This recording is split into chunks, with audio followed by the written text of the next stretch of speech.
हे विद्वानों, रामायण के दो प्रकृति प्रदत्त प्रमाण हैं श्री राम की यात्रा में। यानी कि रामायण जो काल्पनिक लोग कहते हैं, अब उनकी मूर्खता को मैं कुछ नहीं कहूँगा, सब विद्वान हैं, लेकिन प्रकृति प्रदत्त तो उसको कोई देख ही नहीं रहा है। प्रकृति प्रदत्त क्या है? जाते जाते भगवान श्री राम ने गंगा जी को देखा, विश्वामित्र साथ जा रहे हैं।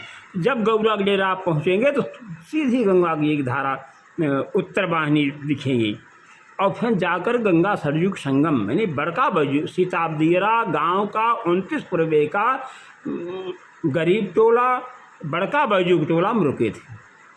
वो 5 एकड़ ज़मीन वहाँ डूबती नहीं, और वहीं से गंगा पार किया। तो भगवान श्री राम जब गंगा सरयू संगम भवन टोला से गंगा पार करने लगे तो प्रकृति प्रदत्त की जाते हैं। तो गंगा जी की आप देखिए, प्रकृति प्रदत्त बदला नहीं जा सकता। और जब आप गंगा सरयू को पार करेंगे तो ध्वनि आती है, लिखा है वाल्मीकि रामायण, प्रकृति वो मिटाया नहीं जा सकता। जल और माँ यानी भवन टोला से गंगा पार करें तो बीच में पहुँचने पर सरयू के जल और माँ गंगा के जल के टकराव की तुमुल ध्वनि को श्री राम सुने।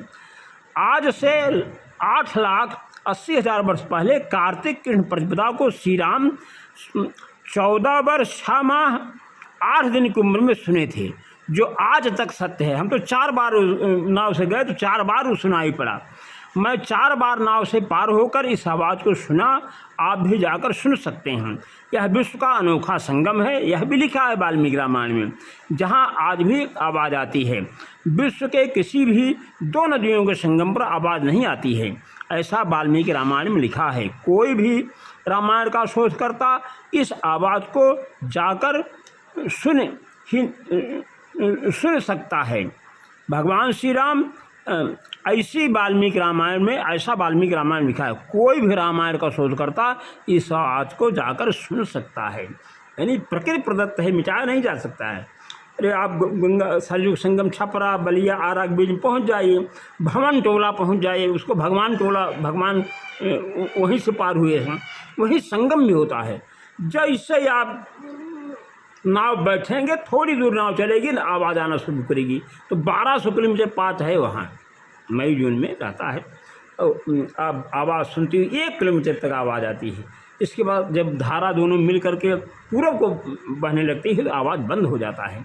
ये हमारा प्रमाण है, प्रकृति प्रदत्त प्रमाण। गंगा सरयू के संगम पर भगवान राम जब गंगा पार करने लगे तो सरयू नदी और गंगा नदी की आवाज़ उस समय भी थी, बहुत जब से संगम हुआ तब से था, और आज भी है। जय श्री राम। ये प्रकृति प्रदत्त प्रमाण हमारा है।